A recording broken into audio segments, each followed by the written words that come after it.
দাঁড়িয়ে আমি প্রথমেই আমার হৃদয় থেকে দাদাকে অনেক অনেক ধন্যবাদ জানাতে চাইছি এবং আমাদের মাননীয় মুখ্যমন্ত্রী মমতা বন্দ্যোপাধ্যায় এবং আমাদের অল ইন্ডিয়া তৃণমূল কংগ্রেসের সাধারণ সম্পাদক অভিষেক বন্দ্যোপাধ্যায় দুজনকে অনেক অনেক ধন্যবাদ জানাচ্ছি আমাকে এই সুযোগটা দেওয়ার জন্য।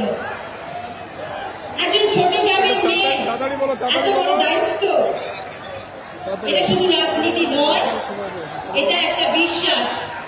আমি এই বিশ্বাস রাখবো। আমি গর্বিত যে এই দলের অংশ, যে দল মানুষের জন্য কাজ করে, যে দল মা বোনেদের জন্য মান সম্মান রক্ষা করে, যে দল সাধারণ মানুষের জন্য কাজ করে। এটা শুধু একটা দল নয়, তৃণমূল কংগ্রেস শুধু একটা দল নয়, একটা মানুষের লড়াইয়ের শক্তি। আমি একটা কথা বলবো, আমি পলিটিক্স খুব একটা বুঝি না, জানি না, নতুন এসেছি, তবে লড়াই কাকে বলে লড়াই আমি জানি। আমি লড়াই করতে জানি। ছোট্ট গ্রাম থেকে উঠে এসেছি আমি, অনেক কষ্ট অনেক অভাবের মধ্য থেকে উঠে এসেছি, তবে আমি কখনোই হার মানিনি। আমি কখনোই হার মানিনি।